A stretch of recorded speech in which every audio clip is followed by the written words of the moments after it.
قابل احترام بھائیوں، دوستوں اور بزرگوں، دنیا کی زندگی کو اللہ تعالیٰ نے بہت مختصر بنایا اور آخرت کی زندگی یہ ابد الآباد، یہ زندگی ختم ہونے والی، اور آخرت کی زندگی ہمیشہ رہنے والی۔ تو جو چیز ختم ہونے والی ہے اس کے پیچھے آدمی بہت محنت کرتا ہے، اور جو ابد الآباد ہے، ہمیشہ ہمیشہ رہنے والی ہے، آدمی اس کو بھول جاتا ہے۔ اسی کا نام غفلت ہے۔ یعلمون ظاہرا من الحیات الدنیا وہم عن الآخرۃ ہم غافلون۔ دنیا کے زیب و زینت کو دیکھتے ہیں اور آخرت سے غافل ہیں۔ اس لیے ہماری ذمہ داریاں ہیں کہ ہم اپنا دین سیکھیں۔ 3 ذمہ داریاں اللہ تعالیٰ نے ہر مسلمان عاقل بالغ مرد و عورت پہ رکھی ہے۔ 3 ذمہ داریاں ہیں۔ ایک ذمہ داری یہ ہے کہ ہم اپنا دین سیکھیں، اور دوسری ذمہ داری یہ ہے کہ ہم اپنے دین پر چلیں، اور تیسری ذمہ داری یہ ہے کہ ہمارا دین دنیا میں پھیلے، ہم اس کی کوشش میں لگے رہیں، قدم کے ذریعے، قلم کے ذریعے، مال کے ذریعے، واٹس ایپ کے ذریعے۔ اسلام تو قیامت تک ایک ہی رہے گا، بدلے گا نہیں۔ اسلام وہ تو ایک ہی رہے گا قیامت تک، لیکن اسلام کو پھیلانے کے طریقے بدلتے رہیں گے۔ کہ طریقے پہلے جو ہے محدثین تھے، ان کے ذریعے سے دین پھیلا، پھر خانقاہ والے آئے، ان کے ذریعے سے دین پھیلا، پھر جو ذکر کی مجلسیں ہوئیں، ان کے ذریعے سے دین پھیلا، پھر مصنفین پیدا ہوئے، کتابیں لکھی، ترجمے کیے، اس کے بعد ان کی وجہ سے دین پھیلا۔ پھر دعوت تبلیغ کا کام شروع ہوا جو سدا بہار ہے ہمارا، اس کی وجہ سے دین پھیلا۔ اب یہ میڈیا آیا ہے، واٹس ایپ وغیرہ، اس کے ذریعے سے اللہ دین پھیلا رہا ہے، اور آئندہ پتہ نہیں کون سی شکل آئے گی، یہ نہیں کہہ سکتے۔ تو اسلام تو ایک ہی رہے گا، پھیلانے کے طریقے الگ طریقے پر رہیں گے۔ کسی زمانے میں جو ہے دین اس طریقے سے پھیلاتے تھے کہ سب بچوں کو ایک ساتھ جمع کر کے، گاؤں ہے تو اس گاؤں کا ماحول ایسا ہوتا تھا کہ سب بچے ایک وقت میں ایک ساتھ جمع ہو جاتے تھے اور ان کو پڑھانا کرتے تھے۔ عورتیں ایک طرف جمع ہو جاتی تھی، وہ اللہ کرتی تھی، تہجد میں جمع ہو جاتی تھی۔ اب وہ دور تو رہا نہیں۔ اب آخر میں یہ بات کہ بھی دین تو اللہ تعالیٰ پھیلائے گا، کیونکہ اللہ کا وعدہ ہے، اِنَّا نَحْنُ نَزَّلْنَا الذِّكْرَ وَإِنَّا لَهُ لَحَافِظُونَ۔ بھئی ہم نے دین نازل کیا ہے اور اس کی حفاظت ہم ہی کریں گے، اللہ ہی کرے گا، اور حفاظت کے طریقے الگ دور میں رہیں گے۔ اس کے لیے یہ 3 ذمہ داریاں ہم سمجھیں، اپنا دین سیکھیں، اپنے دین پر چلیں، اور اپنا دین دنیا میں پھیلے، اس کی کوشش میں لگے رہیں۔ اور دین کو اللہ نے بہت آسان بنایا ہے۔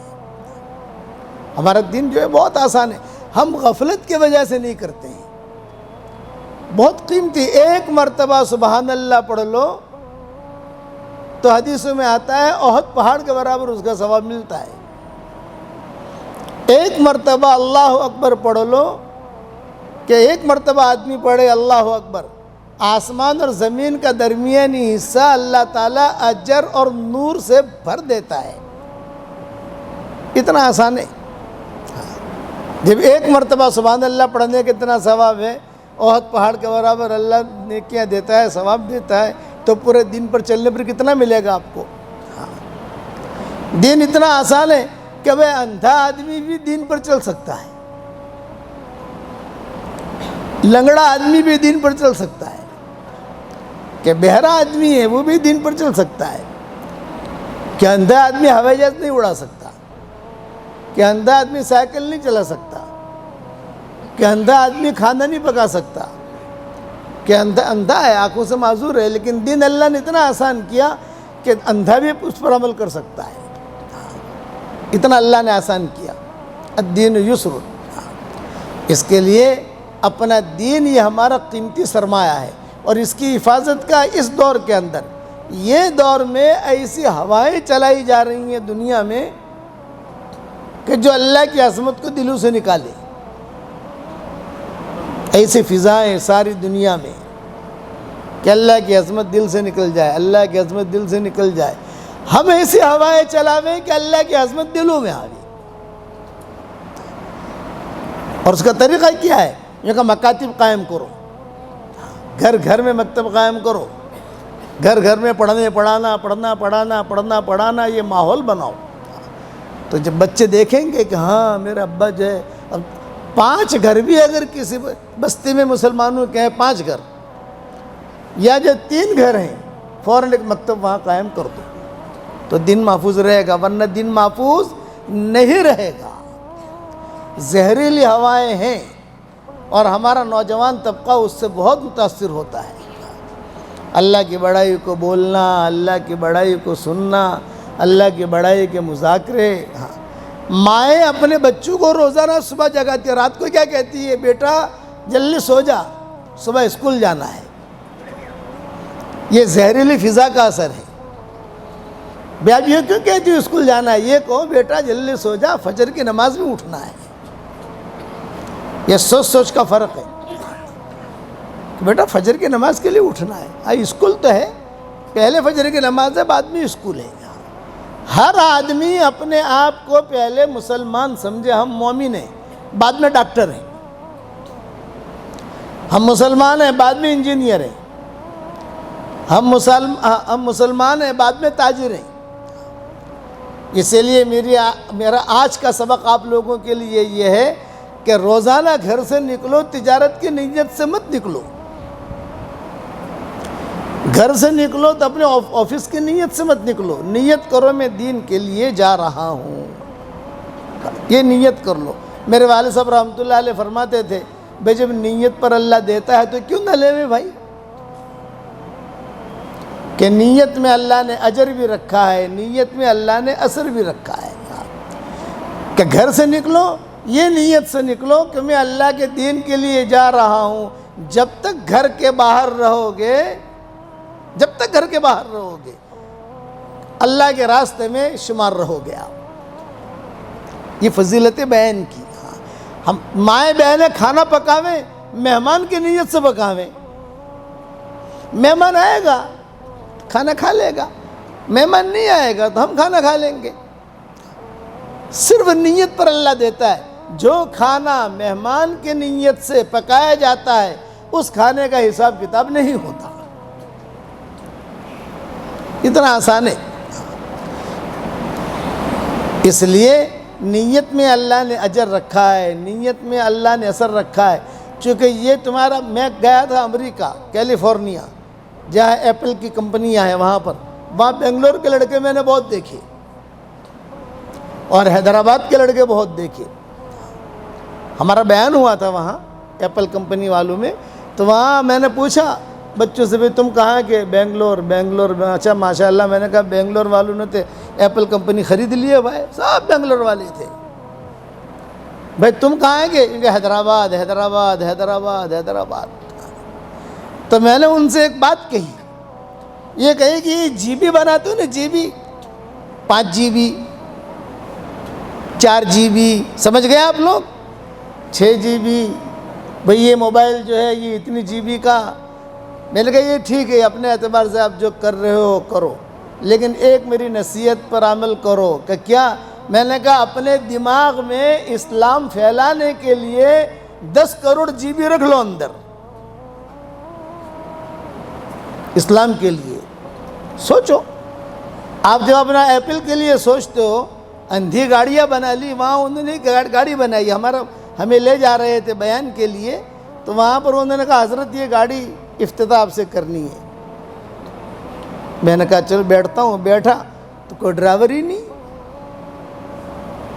ارے بغیر ڈرائیور کی گاڑی کے بعد میں بات آتی ہے، اس کو اندر رکھو تمہارے پاس. انہی چیزوں نے امت کو ختم کیا ہے. سوال جواب کرنا ورنہ کچھ نہیں.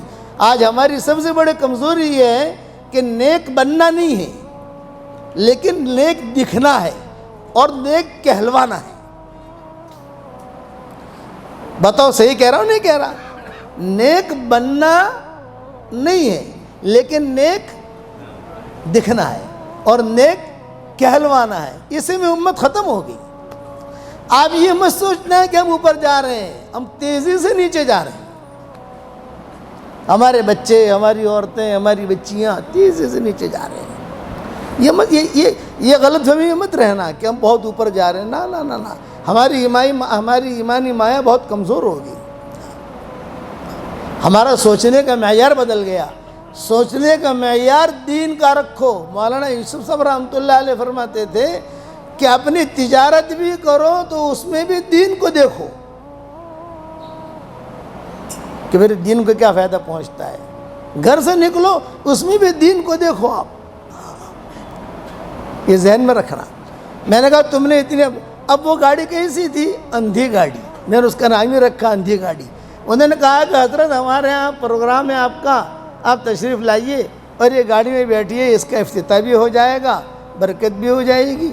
میں نے کہا بھی ڈرائیور، بولے بغیر ڈرائیور کی یہ 1000 کلومیٹر چلتی ہے۔ ارے بھائی میں تو اب آدھے کلومیٹر میں بھی نہیں بیٹھوں گا اس میں۔ تو میں نے ان سے کہا جب تم نے اپنی عقلیں یہاں لگائی تو تمہاری عقلیں دین کے لیے کیوں نہیں لگاتے ہو؟ تم سوچو، آدمی سوچے میں میرے دین کے لیے کیا کر سکتا ہوں، اللہ کی بڑائی کے بارے میں سوچے، اللہ کا دین دنیا میں کیسے پھیلے اس کے بارے میں سوچے۔ اس سوچنے پر بھی اللہ دے گا، کریم ہے۔ اور بہت یعنی اتنا آسان، ایک دعا حدیث شریف میں آتی ہے، اگر آدمی ایک مرتبہ پڑھ لے تو دنیا میں جتنے مسلمان مرد اور عورتیں ہوں گے اللہ ان کے برابر اس کے اکاؤنٹ میں نیکیاں داخل کرے گا۔ ہے کوئی دنیا کی کمپنی ایسی جو اتنا پیسہ دے؟ ہمارا اللہ دیتا ہے۔ ہے کوئی فیکٹری جو اتنا پیسہ دے کہ جتنے مسلمان مرد اور عورتیں ہیں ان کی عدد کے برابر جو ہے تمہارے اکاؤنٹ میں پیسے آ جائیں گے؟ صرف آدھی سیکنڈ میں اللہ دیتا ہے۔ ماں باپ کی طرف محبت کی نگاہ سے دیکھو، مقبول حج کا ثواب، بیوی کے منہ لقمہ دو، صدقے کا ثواب۔ میاں بیوی ایک دوسرے کی طرف دیکھ کر صرف مسکرائیں محبت سے، میاں بیوی ایک دوسرے کی طرف دیکھ کر مسکرائیں صرف، تو روایتوں میں آتا ہے کہ اللہ بھی مسکراتے ہیں۔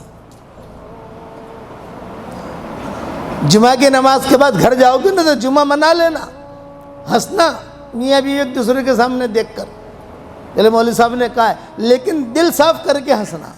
یہ نہیں کہ میں مولوی صاحب نے کہا اس لیے ہنس رہا ہوں، لیکن تیری میری لڑائی تو ہے اپنی جگہ جو ہے وہ، یہ نہیں۔ فضیلت بیان کی، پڑھو، ایک دعا پڑھا رہا ہوں، ربنا اغفر لی ولوالدی وللمؤمنین یوم یقوم الحساب۔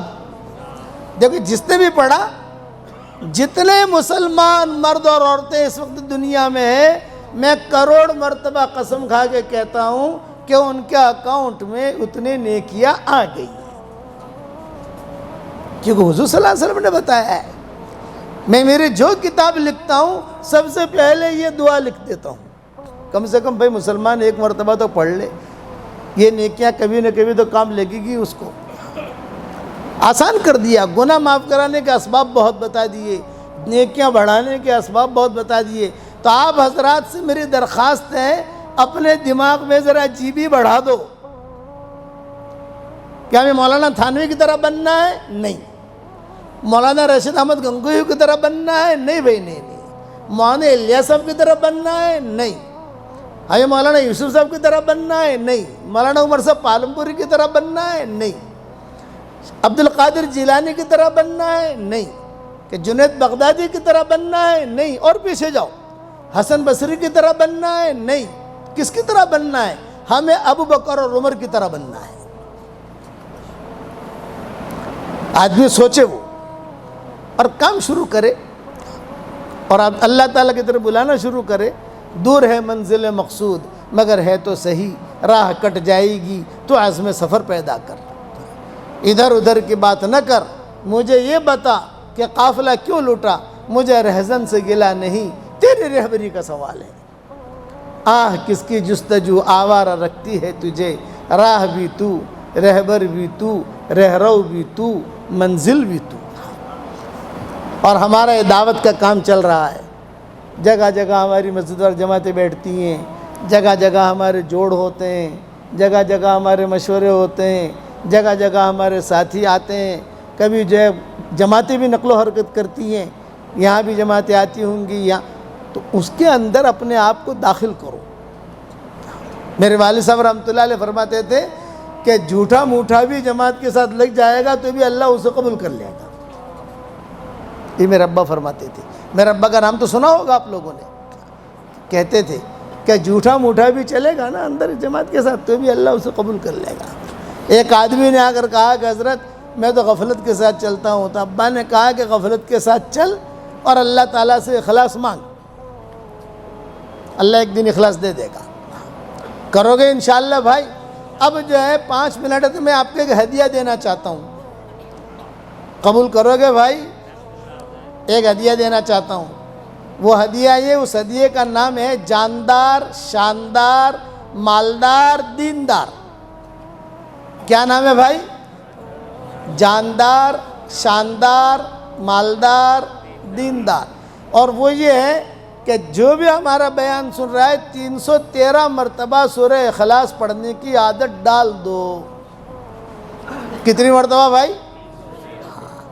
313 مرتبہ سورہ اخلاص پڑھو گے تو انشاءاللہ روزانہ 31 بنگلے جنت میں تیار ہو جائیں گے، 31 محل روزانہ، اور وہ محل ایسے تیار ہوں گے جو اللہ تیار کرے گا، کوئی انکم ٹیکس کا فکر نہیں،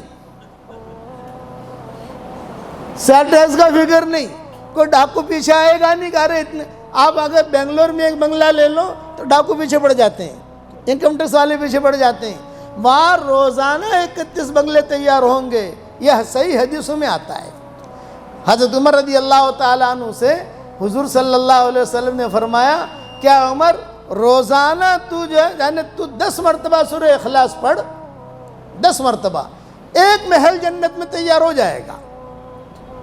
حضرت عمر نے کہا کہ حضرت 10 مرتبہ سورہ اخلاص پڑھوں گا، ایک محل جنت میں تیار ہو جائے گا تو میں تو بہت محل بناؤں گا، بہت محل بناؤں گا۔ آپ نے کیا فرمایا؟ بنا جتنی طاقت ہے اتنی۔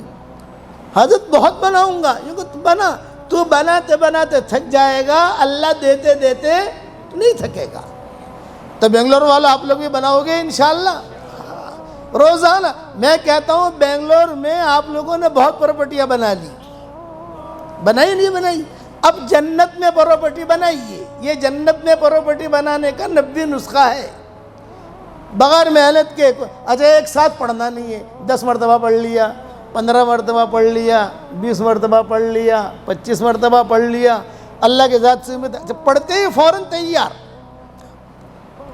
جب حشر کے میدان میں جائیں گے وہ بنگلے خود پکاریں گے، اللہ پاک یہ آدمی آیا ہے، اس کے پراپرٹی تو میرے پاس ہے، جنت میں ہے، اس کے پراپرٹی جنت میں ہے۔ آپ لوگ بناؤ گے انشاءاللہ یہ۔ اچھا اس کے بعد جو دعا مانگو گے اللہ آپ کی دعا قبول کرے گا۔ انسان کی حاجتیں ہوتی ہیں نا، کئی لڑکیوں کی شادیاں ہو گئی، کئی لڑکوں کے مسئلے حل ہو گئے، میں نے کہا یہ وظیفہ ہے فقیر کی طرف سے، ہاں ایک 313 مرتبہ، ہاں 320 مرتبہ پڑھ لو، 350 مرتبہ پڑھ لو، وہ آپ کو اختیار ہے، لیکن یہ کہ 313 مرتبہ کم سے کم ہونا چاہیے، یہ میری طرف سے ہدیہ ہے۔ میں نے ایک جگہ بیان کیا تھا، ایک ڈاکٹرنی تھی شکاگو میں، اس کا مجھے یعنی کچھ سالوں کے بعد فون آیا کہ حضرت میں نے 10 لاکھ مرتبہ سورہ اخلاص کا وظیفہ کیا، میرے تو بہت محل تیار ہو گئے جنت میں الحمدللہ۔ میں نے کہا بالکل یقین ہے کہ آپ کے محل آپ کے نام کے ساتھ تیار ہو گئے۔ تو کیا کہتی ہے مولانا کرایہ ورایہ آئے گا کہ نہیں آئے گا کرایہ وہاں پر؟ میں نے کہا بھی کرایہ تو وہاں نہیں آئے گا، لیکن یہ ہے کہ آپ نے یہ محل تیار کیے ہیں، یہ محل اللہ تعالیٰ آپ کو دے گا اور اس کی شان شان دے گا۔ تمہارا کام تو پڑھتے رہنا ہے، پڑھتی رہے اور بناؤ محل۔ میں نے کہا بناتی رہے۔ پھر کہا مولانا اتنے سارے محل کیا کریں گے؟ ایک سوال کیا اس نے۔ میں نے کہا کہ بیٹی فکر نہ کر، تو بناتی رہے. اب کیا کریں گے؟ جب انشاءاللہ جنت میں جائیں گے نا، وہاں جا کر بیٹھ کر مشورہ کر لیں گے انشاءاللہ. تو بنگلور والا آپ لوگ بھی بناؤ گے انشاءاللہ. یہ میری طرف سے ہدیہ ہے، اور یہ میری تسبیح ہے. یہ بھی جاندار، شاندار، مالدار، دیندار. اب سارے مجموعے کو تو ہم دے نہیں سکتے، لیکن یہ ہمارے امام صاحب کو دے رہا ہوں ہدیہ. یہ لو، یہ میری طرف سے ہدیہ. یہ ہمارے والد صاحب رحمۃ اللہ علیہ کے خاص لوگوں میں تھے، ان کے والد احمد حسین. یہ جو ہے بالکل چہرہ ان کا ملتا جلتا ہمارے والد صاحب کے ناک کے بال تھے. یہ آتے تھے، رومال ہوتا تھا اور ابا سے ملاقات کرتے تھے. بہت پرانے لوگوں میں احمد حسین. ایک اسماعیل تھے. اب وہ پرانے لوگ چلے گئے، اللہ ان کے قبروں کو نور سے منور فرمائے. تو آپ یہ تسبیح میں نے ان کو ہدیہ دے دی، اور سارا وظیفہ آپ لوگوں کو ہدیہ دے دیا. کرو گے انشاءاللہ بھائی؟ اللہ تعالی ہم سب کو عمل کرنے کی توفیق عطا فرمائے. اپنے دماغ میں کروڑوں گنا زیادہ جی بی داخل کر دو دین پھیلانے کے لیے. کرو گے انشاءاللہ بھائی؟ اللہ تعالی ہم سب سے راضی ہو جائے. کہو آمین.